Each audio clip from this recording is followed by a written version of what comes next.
Help support the show by joining the Patreon or becoming a YouTube member. Also, hit that like button and subscribe if you want more Browns-focused content. All right, so we know that for the 26? It's been 26 seasons already. The 26, 25, however many seasons there's been. There's been a lot of seasons. I think 26 seasons of the Cleveland Browns. The one common denominator that this franchise has had is that they have not had somebody that you would call a franchise quarterback, or a quarterback you will feel comfortable about being able to get you to a Super Bowl. Everything in between the Browns have had. We've had journeymen. We've had rookies who aren't that good. We've had rookies who aren't good but not terrible.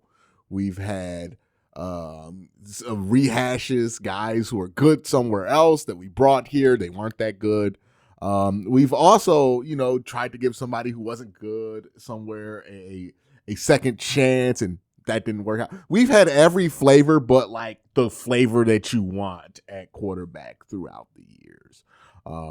And oftentimes Browns fans wonder what could be, what if the Browns would have made better decisions in certain drafts. And that's what this video is going to be focused on. We're going to talk about all the times that the Browns have had an opportunity to get a quarterback who ended up being good.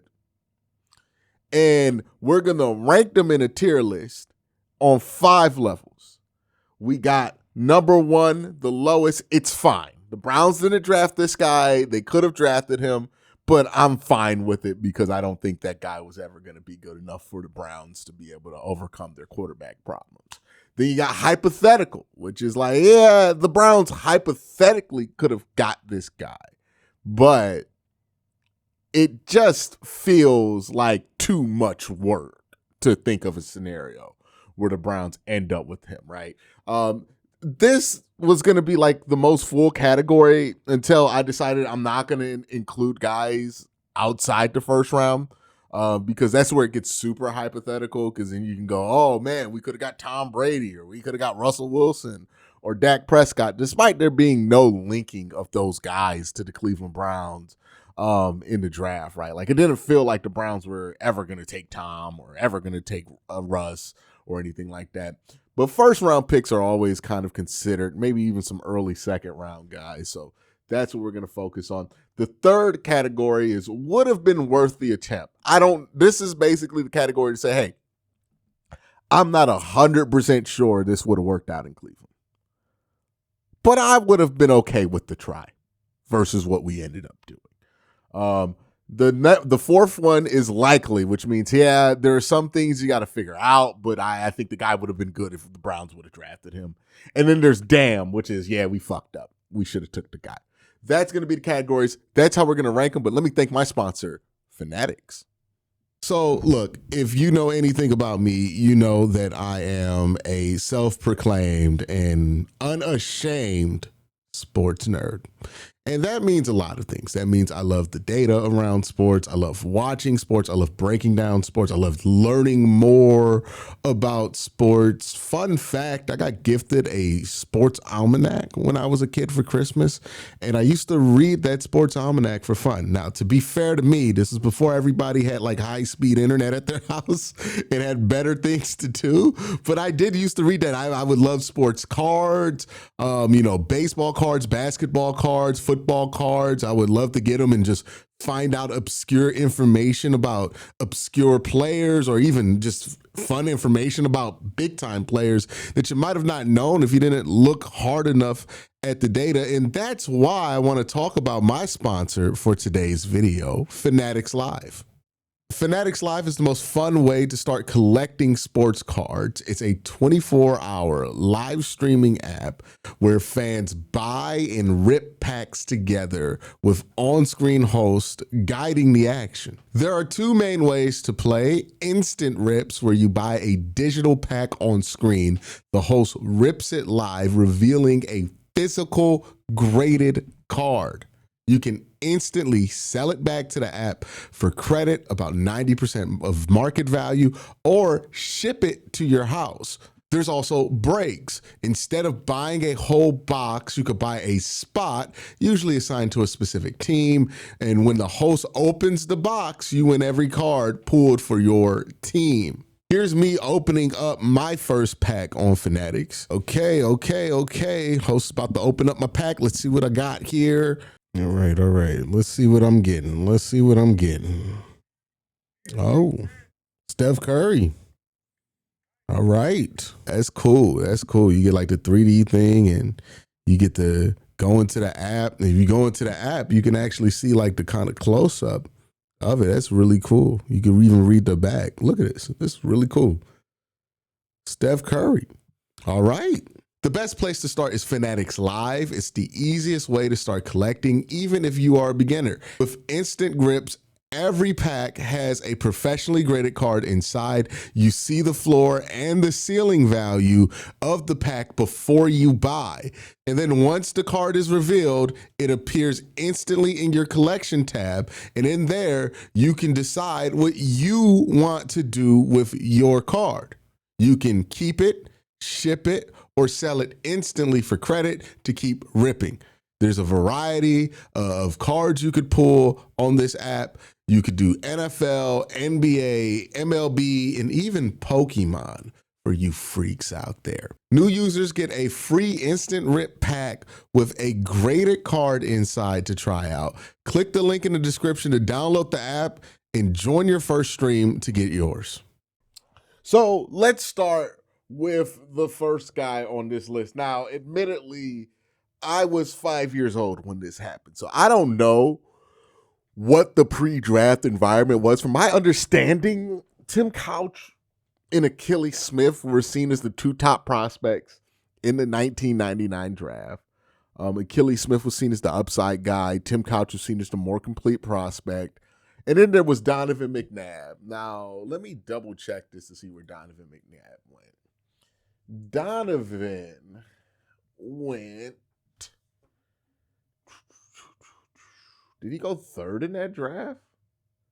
Okay, he was the second pick of that draft, man. For whatever reason, right? I've had conversations about the Browns quarterback all my life.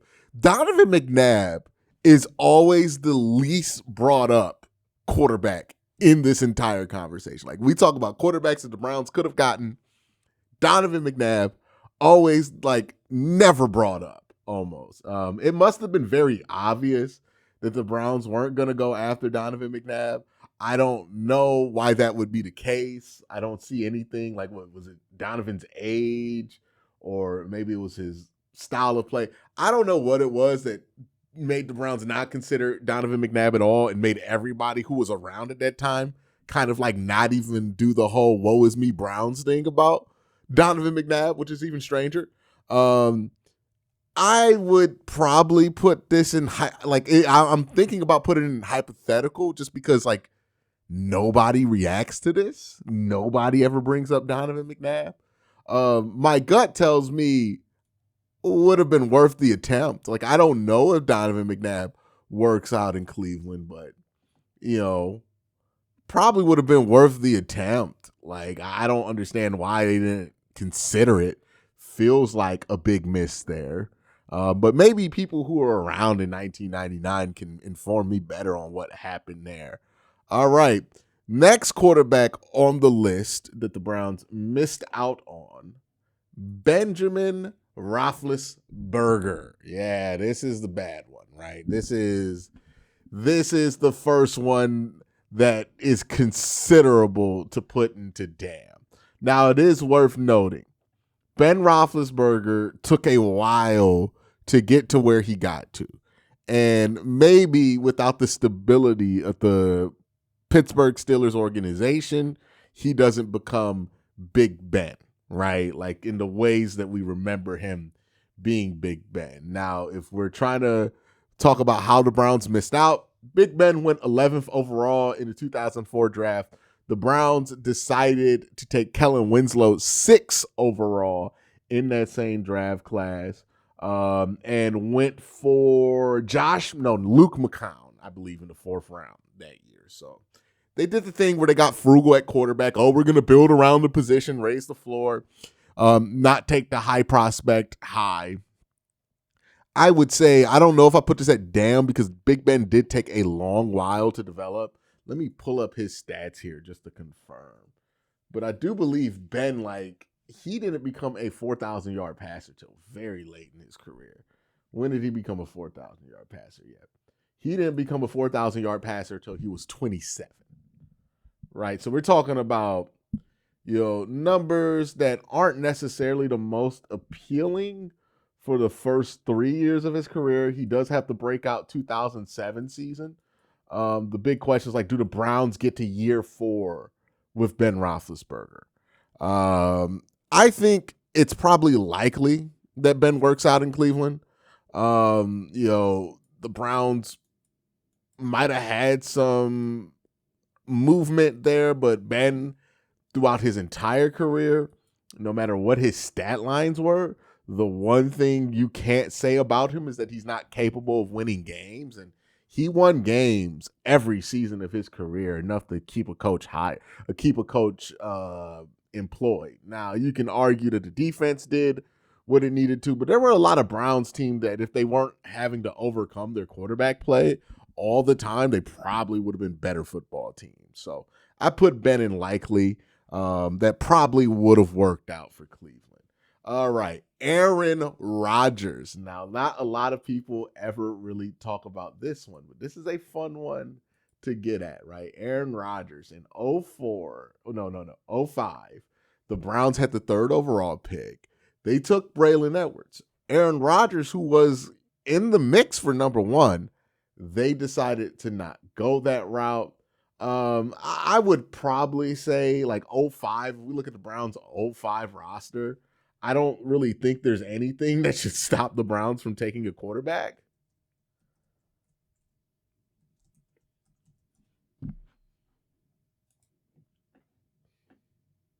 Yeah, the Browns were starting fucking Trent Dilfer in 2005.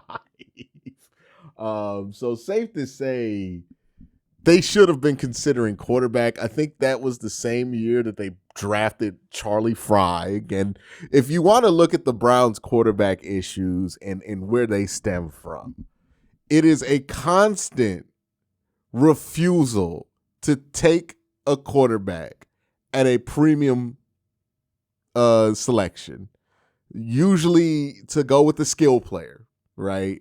In the hopes that skill player is going to raise the floor for a quarterback that you draft in the 3rd round. That's what the Browns did here, right? And this is a mistake that the Browns have made countless times. I mean, the draft before, they decide, hey, we want a tight end, a game changer at tight end to raise the floor for our quarterback. We're just going to get Jeff Garcia and, Luke McCown or whoever we took and take Ben Roethlisberger and not take Ben Roethlisberger. Okay, cool. That doesn't work out for you. Pittsburgh decides to do the opposite. Hey, we got enough to throw around Ben Roethlisberger. The offense isn't going to be great, but we'll just build that as he gets older, and then eventually he'll get better. That's the approach Pittsburgh took. That worked out for them. The approach that the Browns took did not. The next year, they have an opportunity to take Aaron Rodgers. They decline, take Braylon Edwards, who was a hot wide receiver prospect coming out, right? But, you got to ask yourself, hey, would we have been better off if we took Aaron Rodgers? I think it's pretty damn likely we would have been better off if we took Aaron Rodgers. Now, you can make the argument that Aaron had to develop for a year and that Aaron had to change his mechanics, but I think Aaron does that if he gets drafted in Cleveland. I think Aaron Rodgers would have been fine if he didn't have to wait all that time behind. Real quick, just want to let you guys know, Sleeper has a new offer here. They're offering a free $20 entry, no deposit required, and also of his if you're a first-time user, the idea that guy would have found a way to be good, I think it's kind of on up to $100 when you use promo code. One of the best quarterbacks to ever play. $20 free, no deposit required. Plus, I don't think he needed first-time users also receive 100%. He was immediately good when he played in that 4th year. I think he would have figured it out. I'll put him in likely. Again, there's a development thing that you got to consider for. But come on, man. If you don't think Aaron Rodgers wouldn't have been good here, I feel like we're just coping at that point. We're just like, oh, well, we don't want to feel bad that the Browns missed out. All right, next quarterback we're going to go and talk about is Drew Brees. Now, this one, I think is the first one where it's like, yeah, you did miss out on Drew Brees, but it just feels so hypothetical to me. Drew Brees was never going to go super early in the draft that he went in, right? Where was Drew Brees? What draft was Drew Brees? Drew Brees was 2001. He went 32nd overall in 2001. One, the Browns had just took Tim Couch, number 1 overall. And 2, the Browns at the 3rd overall pick that year. Drew Brees went 32nd. Drew Brees was never going to go in the top 5. Like, that was not going to happen. We were not at that point where people were comfortable with taking short quarterbacks in the top 5 of the draft. That is not where football was at. So, yeah, technically they could have taken Drew Brees here, but realistically, they missed on Drew Brees when they couldn't get him in free agency, not necessarily when they didn't draft Drew Brees. Very hypothetical here. I don't think that would play in. Another one that's hypothetical is Joe Flacco. Now, the reason Joe Flacco is hypothetical here is because when Joe Flacco came out, it was 2008. The Browns did not have a draft selection in 2008 because they traded that selection to get Brady Quinn the year before. But if they did not trade for Brady Quinn, they would have had a selection. Let me double check to see where that selection would have been. Yeah, the Browns traded with Dallas to get Brady Quinn, and Dallas picked 22nd. So you got 2 problems here with this scenario, which is why it's going to go in hypothetical. We got 3 problems, actually. The first problem is that the Browns did not have a pick. The Browns don't have a pick. They can't take Joe Flacco. It's not very likely. The second thing is that in order for the Browns to have a pick, we have to rely on this whole scenario where the Browns don't trade for Brady Quinn, which you can definitely make a great argument that was a mistake, obviously. But they don't trade for Brady Quinn. And then they have the pick in 2008. And then the third problem with this is that Joe Flacco went, 18th overall to Baltimore? Yeah, Joe Flacco went 18th overall. You would have had to trade up to get Joe Flacco. So, very unlikely. We haven't even talked about the fact that, like, Joe Flacco was not the kind of quarterback that would have thrived if he did not have much to work with, right? With guys that I put in likely, Ben Roethlisberger was the type of quarterback, the tier of quarterback that has done a lot with the little. Aaron Rodgers is the tier of quarterback that has done a lot with the little. So you can project that those guys would have been fine. They had a large enough margin of error in their skill set that they would have been fine in a non-optimal situation. Joe Flacco, not really. Don't think he's there. I think Joe Flacco needed the help that he had in Baltimore in order to be successful. So super hypothetical. I don't look at that one as a big miss for the Cleveland Browns, if I'm being honest here. All right. Colin Kaepernick. This one's interesting. So Colin Kaepernick went in the 2011 draft. That year, the Browns had 2 first-round picks. Phil Taylor, pick 21. This is from the Falcons trade. And then they also had Jabal Sheard in the second round. So they didn't have 2 first-round picks, but they had an early first that they traded back into a mid-first, and then a early second. Colin Kaepernick went 35th overall that year in that draft. So the Browns could have taken him at 21. The Browns could have moved up from 37 to get Colin Kaepernick. Going to put Colin Kaepernick pretty firmly. Like, I would put him above Joe Flacco here, but he's still super hypothetical. I think that's pretty hypothetical to me. One, like, Colin Kaepernick was somebody who I thought benefited greatly in his career with playing with Greg Roman. If you look at his numbers, There's what he's doing with Greg Roman, and then after 2014, when Greg leaves with Jim Harbaugh, huge drop off for Colin Kaepernick. Another one where highly developmental prospect. I don't know if the Browns were stable enough to develop him.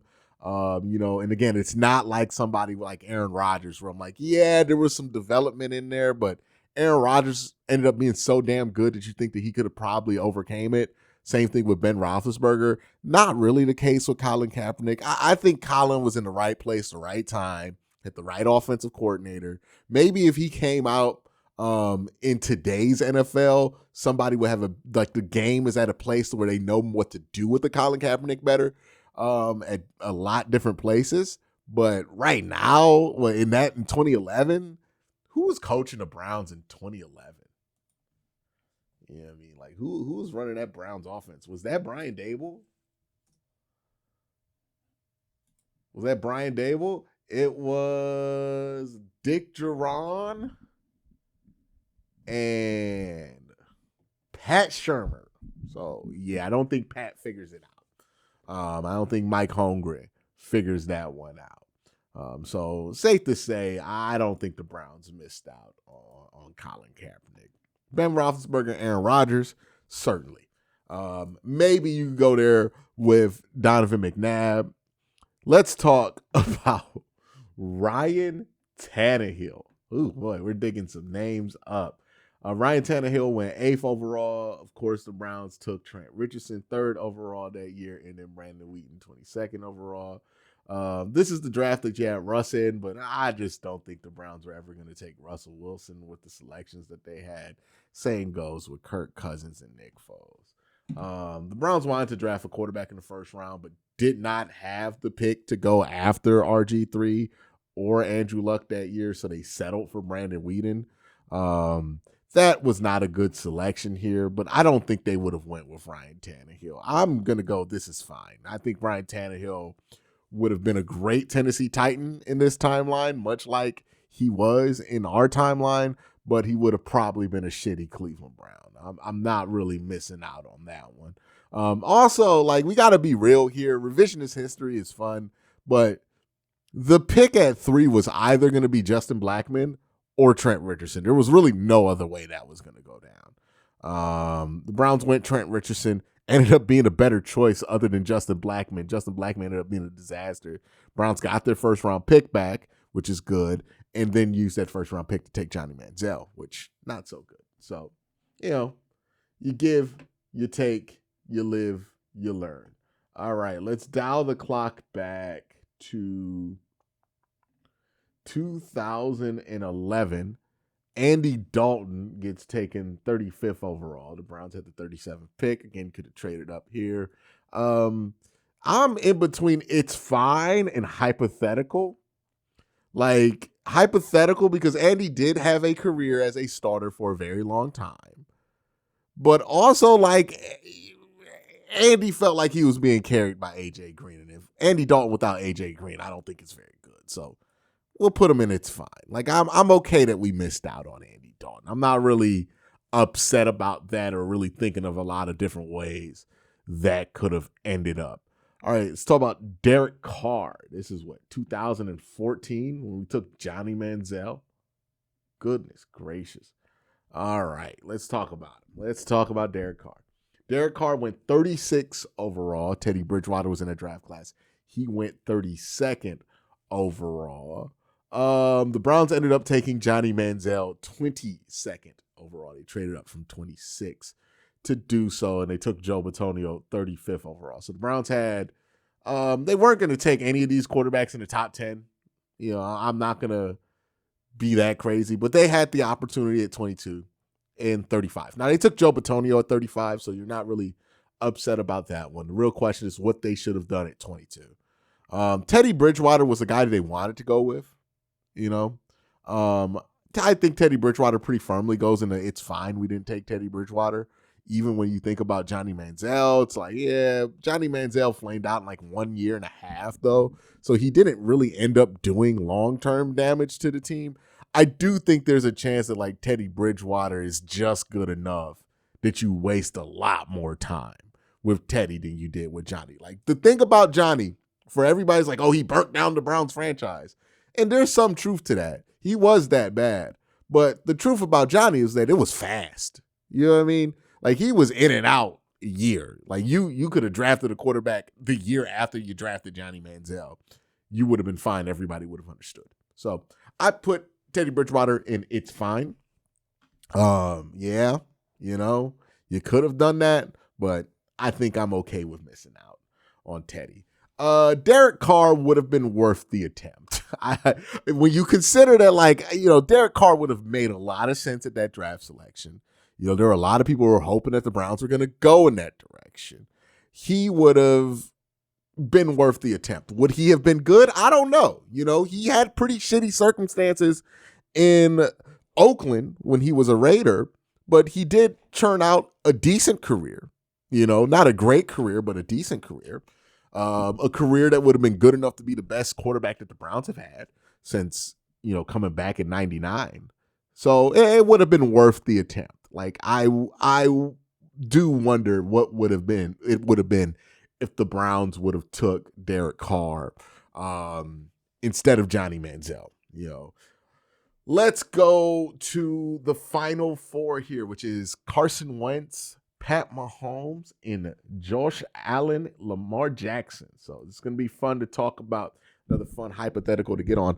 But before I get into that, got to thank my sponsor, Sleeper. Hey, have you ever heard of the Sleeper app? Well, here's a fun secret. It's not just for fantasy leagues. It's great for fantasy leagues. I personally have used it for years with my college friends to play fantasy football and to do pick'em leagues, all sorts of fun stuff like that. But the Sleeper app also gives you news. It gives you scores. You can also try to turn your football knowledge into real money. Just download the Sleeper app and pick more or less on your favorite players with more stats than any other daily fantasy app. Just choose 2 or more of your favorite players from pregame or live. Pick more or less from the predicted stats, and you could win up to 100 times your money if your picks win. Use promo code WORSTTAKE and you'll get up to $100 match on your first deposit. Again, promo code WORSTTAKE. You'll get up to $100 match on your first deposit. Terms and conditions apply. Links are in the description. All right, we're back, and we're going to talk about these last four. So these last four are pretty clear. Carson Wentz, let's start with him. The Browns had the number 2 pick in this draft. They did trade back, and they got like Corey Coleman, and a pick that did end up being Denzel Ward.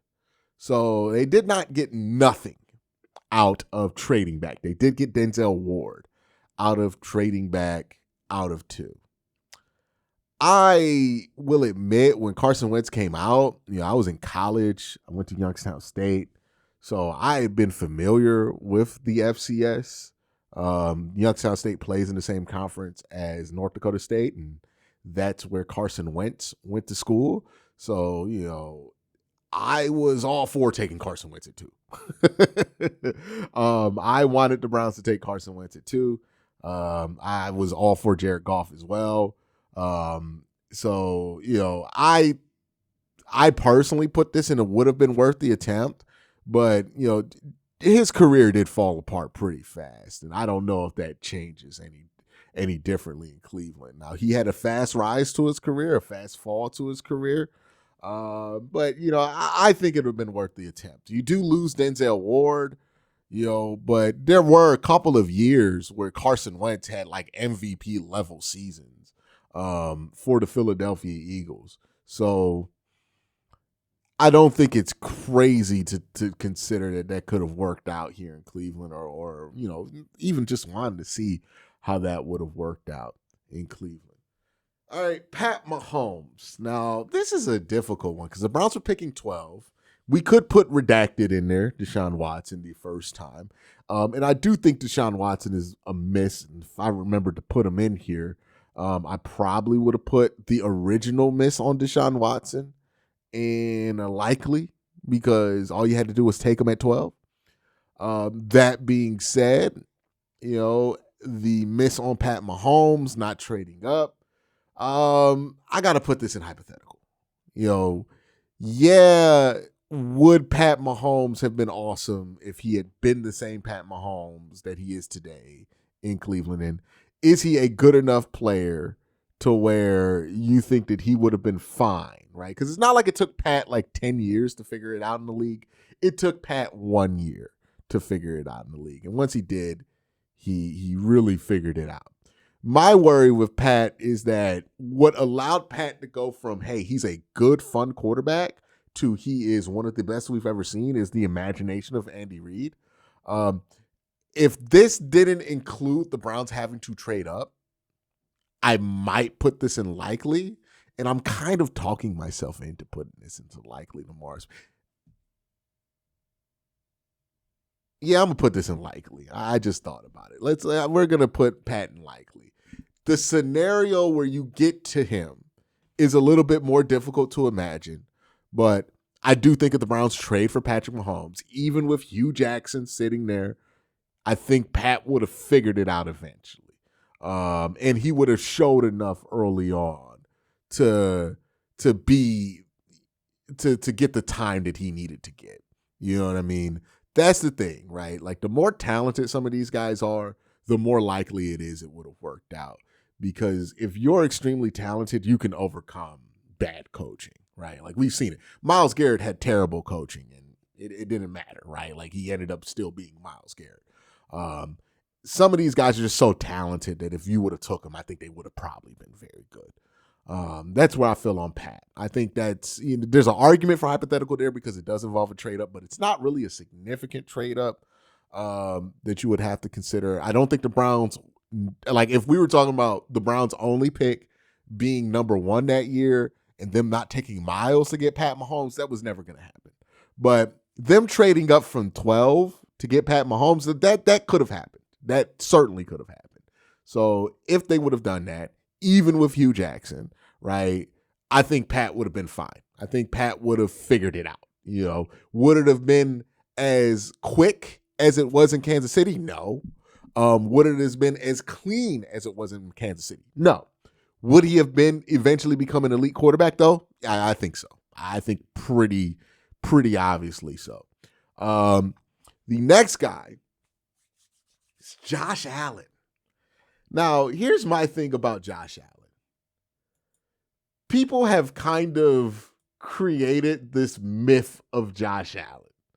Here's what I mean by the myth of Josh Allen. Have any of you ever been cut from a team and had somebody comfort you by telling you the story about how Michael Jordan got cut from his varsity basketball team and then he became Michael Jordan? Right? Like it's one of those stories that people tell you and it's like it's supposed to motivate you, but then you actually look up the story and you're like, it's complete bullshit. Like, what are you talking about? Michael Jordan didn't get cut from his varsity team. He just made junior varsity as a freshman and averaged like 50. Like no, it's not the same thing as like you junior not making the varsity team. So that's kind of how people talk about Josh Allen, right? Like people have made the idea of Josh Allen's rise much more dramatic than it actually was. Did Josh Allen struggle early on in his career, specifically his rookie year? Yes. If you look at his passing stats, in his passing stats alone, you will see a quarterback who struggled. He only had 10 touchdowns, 12 interceptions, only threw for 2,000 yards. But what people miss out is that Josh Allen early in his career ran a lot more than he runs today. And if you look at his rushing stats, right, he had 8 rushing touchdowns, 18 touchdowns, 12 interceptions. Not a terrible stat line for a quarterback in their rookie year. And then his second year in the league, he goes 20-9 touchdown interception ratio passing, with 9 more rushing touchdowns. That's 29 touchdowns and 9. That's just a good stat line. Like so much of what you hear about, oh, Josh Allen, it took him forever and he had years in the chamber to work. Josh Allen was good like in year 2 and by the end of year 1. Like by the time they got to the last month of the season, most people in Buffalo thought Josh Allen was going to be good. Like, I remember people talking about that. The way people kind of talk about it, where it's like Brian Dable went into the stage and he worked for 3 years on this mechanic. It's like, yeah, he got better over time. He certainly took a leap from 2019 to 2020, but Josh Allen was good in 2019. Like, a lot of quarterbacks don't have a season like Josh Allen's 2019 season. And people talk about it like he was terrible in that season. He wasn't. Again, it's that Michael Jordan myth, right? It's like, oh, people tell themselves this story so they feel better about their quarterback not working out. But I think Josh would have worked out. I think if we're putting the quarterback in Dam, Josh Allen's the one that makes sense to put in Dam. I think Josh Allen would have been good in Cleveland. It's a controversial opinion. I know it's a hot take. I know so many people are going to be like, well, Hugh Jackson would have ruined him and the offensive line wasn't good. Buffalo wasn't that good when he got there. Josh Allen, I think he ended up becoming Josh Allen because he was always going to become Josh Allen because he's incredibly talented. Now, does Josh Allen have things that stops him from getting to his goals? Most certainly. He's not a perfect quarterback, right? He hasn't been to a Super Bowl. And he certainly hasn't won a Super Bowl. But if we're looking at like the biggest opportunity the Browns had to solve their quarterback problem, if I can say they could have taken this one guy, and it's very probable that they could have taken that guy, Josh Allen feels like the most probable one, right? Aaron Rodgers fell all the way to 32, so it doesn't feel super probable. The Browns just were really out on Ben Roethlisberger for whatever reason. The Pat Mahomes thing has a lot of moving parts. Josh Allen is simply, you could have took him number 1 overall in 2018. People would have maybe batted an eye a little bit, but it wasn't obscene to think of. And yeah, does Josh Allen struggle a little bit in year 1 and that gets Hugh Jackson fired? Sure, right? But then after that, hopefully you make a competent decision to hire who they wanted to hire, Kevin Stefanski in 2019. And that probably works out. You know what I mean? Like and also like when we're talking about somebody who was drafted in 2018, that person's only dealing with like 4 months of Hugh Jackson. So I don't think Hugh's going to ruin him in 4 months. Honestly, I think Hugh would have been more comfortable running him early on, which like McDermott wasn't. And that was a problem in Buffalo at the beginning. So I think there's a pretty good argument to say that Josh Allen would have been pretty good here. Would he have been as good as he got in Buffalo? I think there's a chance. Buffalo's fairly dysfunctional. You know what I mean? Like, that's a pretty dysfunctional organization that Josh Allen's development has really covered up a lot of dysfunction on. So, I wouldn't think it's crazy to think he could be good in Cleveland. I know this is going to be an unpopular opinion. A lot of people like to tell themselves that Josh Allen would have been terrible here. I don't buy it. I think Josh would have been fine here. The next guy is Lamar Jackson. You asked me which quarterback I'd rather have between Josh Allen and Lamar Jackson. I'd rather have Lamar. But there's just more moving parts when considering Lamar Jackson, right? Now, this one almost happened. Let's put them both in Dam.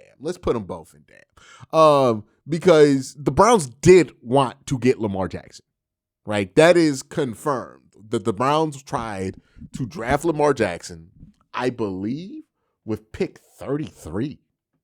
The Browns were going to go to pick 33, and they were going to try to take Lamar Jackson that year. Yeah, the Browns had pick 33. Right before Lamar went, Baltimore swooped up ahead of Cleveland and took him. Let's say Baltimore gets cold feet, lets Lamar slip to the second round, and the Browns take Lamar Jackson. Would that have worked out? Again, you got to deal with like 4 months of Todd Haley and Hugh Jackson. But if you look at what made Lamar successful early on in his career, it's pretty hard to not figure that one out, right? Now, does Lamar evolve in the way that Lamar evolved into, where he's now this 4,000-yard passer, this multiple-time MVP? That's a bigger question. Would Lamar have had a successful year or two as a Cleveland Browns quarterback? I think so. And I think that could have led to some success, which would have led to more stability, which I think probably puts us in a much different place. So that is my personal ranking of all the times that the Browns have missed out on a quarterback. just to start, Josh Allen and Lamar Jackson, I think, are probably the biggest misses in franchise history. If we go to the second tier below that, Ben Roethlisberger, Aaron Rodgers, and Pat Mahomes, second biggest miss. The reason isn't because of their skill set or their skill level as players. It's just the likelihood of the Browns actually considering taking them. Ben Roethlisberger was probably the most likely. For whatever reason, the Browns did not consider Aaron Rodgers. Probably it was a massive mistake, but a lot of teams made that mistake that year. Pat Mahomes, the Browns got beat out in a trade up scenario, and I don't know if they win that one. Then there's the next tier, which would have been worth the attempt, right? Guys that I'm not sure would have worked out in Cleveland, but the Browns had a clear way to take these guys and just chose not to. And I would have rather lived in the timeline where we have tried it, right? Donovan McNabb, Derek Carr, and Carson Wentz. And then you got the hypothetical ones, the guys who the pathway to get them is just simply far too hypothetical for me to take the scenario seriously. Drew Brees, you got Colin Kaepernick, and then you got Joe Flacco. Just very improbable that the Browns are actually going to be in a position to take any of those guys when they're there. Drew Brees would have been amazing here in Cleveland, but, I just don't think the possibility was there. Like, it just doesn't line up. And then we got the quarterbacks that we missed out on that you're fine with, right? Andy Dalton, Ryan Tannehill, Teddy Bridgewater. Here's another thing, man. This goes to show you just how rarely you get a chance to fix quarterback as a NFL team, man. We're talking about 25, 26 seasons of bad teams getting good draft picks, and legitimately there's like 5 people that you can point to that the Browns had a good chance to get that they just did not get. 5 outlets out of quarterback hell over the last 26 years. This is why I always say, if you got a top 5 pick and there's a quarterback available that you feel like is worth a top 5 pick, you always got to do that. You always got to do that if it's available to you, because it's not going to be available every year. We're talking about, again, 5 in 26 years. Think about that. That's why, when it looked like the Browns could have a chance to get somebody to have a top 5 grade on, I was all for doing it. But now that it looks like they're not, you got to pivot. But that just shows you, the opportunity to fix your quarterback position is super rare. And unfortunately, the Browns have wasted all 5 of those opportunities. One day it'll get better, but it's not better right now. Let me know what you think in the comment section below. What's your ranking look like? Y'all have a great day. Have an even better night. Peace.